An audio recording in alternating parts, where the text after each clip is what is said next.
nagpapasalamat tayo kay Bossing. Pinapasyalan tayo dito sa ating Kolokoy Garage Shop. Ayun, ninyo kay Boss, yan. Mula 18 years nagkita na kami dito ni Boss yan hanggang ngayon. Talagang dito pumapasyal sa amin yan. Minsan pinagkakatiwalaan din kami, minsan hindi. Joke lang, joke. Okay, magandang araw mga paps. Ito Toyota Hilux.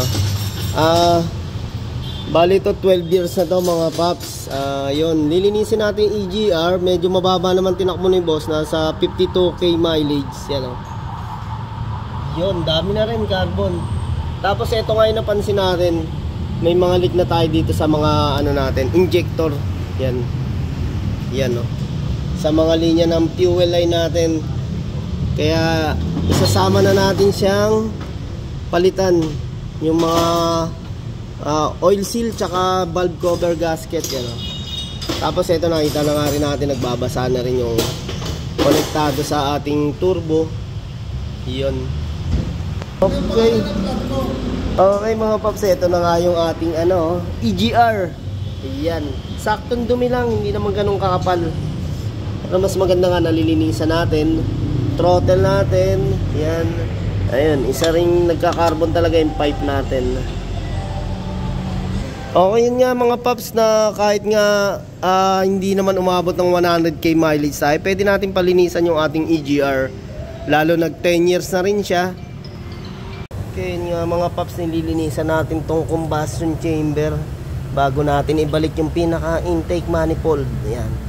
Ayan, kagandaan nito kay Boss, hindi naman ganun kadumi. Dahil nga hindi naman last pag kumbaga maiksi lang ang tinakbo. 50 plus lang. Nilinisan na nga namin. Ayan, kailangan natin isalpak muna kasi magpapalit tayong valve cover gasket. Tsaka yung mga oil seal natin. Ito, yan, nagtatagas na nga Yun. Yan, paps, para maganda, mas mapalitan agad natin para hindi naman mas lumala. Kaya maagapan natin yung leak nya. Tsaka yung mga lumutong. Sa katagalan niya mga paps, talagang lumulutong yung ating mga o-ring dyan. Tsaka gasket. Talagang kusang bimibigay na rin sa 12 years ng sasakyan ni Boss. Kaya yun, madumi. Ang kagandahan sa mas maagang linisin ng tinakbo ng mileage is hindi tayo pahihirapan maglinis. Kumakalas agad konting punas lang, diba? Yung iba niyan talagang grabe tutong. Tinitik-tik pa namin ng yan, screw. Okay mga paps, basta kailangan malinisan lang natin tong yung medyo maaabot natin para pagsalpak naman natin ng intake manifold, kaya malinis-linis na. Okay paps, gamit mo na gasket natin yan.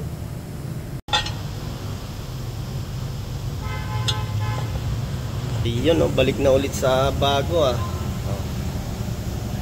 Yan nga mga paps, ang kagandahan sa nalilinisan nga itong ating intake manifold tsaka EGR valve, balik sa tipid ng konsumo ng ating diesel. Tapos syempre yung hatak nya mas maganda, mas mabilis yung arangkada. Yun, isa sa smooth ng takbo ng sasakyan natin. Tapos isama pa nga natin yung mga nagli-leak na sa may mga oil seal na yan, para talagang hindi nababasa yung ating mga electrical parts. Yan, gaya nito. Yan. So syempre kung may singaw yung sa ating fuel, nakakabawas din ng hatak ng sasakyan. Kahit papano pagka napalitan natin mas maganda yung takbo ng sasakyan. Wala tayong iisipin na pwedeng maging problema. Kaya nagpapasalamat tayo kay Bossing. Pinapasyalan tayo dito sa ating Kolokoy Garage Shop. Ayun, ninyo kay Boss, yan. Mula 18 years nagkita na kami dito ni Boss yan hanggang ngayon. Talagang dito pumapasyal sa amin yan. Minsan pinagkakatiwalaan din kami, minsan hindi. Joke lang, joke. Okay, yun na nga mga paps. So natanggalan natin yung pinaka valve cover. Okay, ang linis. Ganda ng langis na ito ni Boss. Okay, punta natin yung yung pinaka valve cover yan. Ito. Ito, lilinisin na nga rin natin. Ito Pops, yung mga ano natin dyan, oh. Valve cover. Sa katagalan, lumulutong to. Yan, kailangan natin palitan. Tsaka to, yung mga oil seal natin na yan. Isa sa pinagmumulan ng leak. Okay, yun nga mga Pops, sinatanggal na natin yung mga ating oil seal. Yan, oh. Ito yung ano natin, part summer, ang valve cover. Yan. Okay, ito naman mga Pops, yung ano, nozzle holder natin. Yan, oil seal sa nozzle. Okay, bali 4 na piraso to. Okay, yan mga Pops, yung ating seal. Ayan, pares mga ano, gasket nozzle holder. Yung mga nakalagay dito. Talaga pag nagpalit tayo ng valve cover mga Pops, kasama na lahat yan. Yung 4 na nozzle natin holder yan, tsaka yung gasket nozzle holder yan. 4 na ito, tsaka 4 na ito. Yung mga pinapalitan natin, tsaka valve cover nga natin. Yan.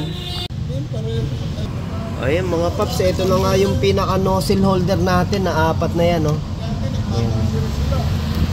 Tapos yung tinatawag natin na gasket, ito nandito.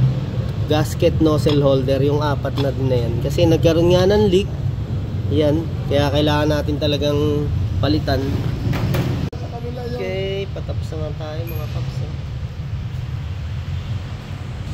Mga Pops, subukan na natin i-start. Ayan, ipump muna natin yun sa fuel pump kasi yan na nagtanggal tayo ng fuel line. Diretso lang, diretso lang. Diretso lang, diretso lang. Sige, start pa boss. Okay, sige. Yun.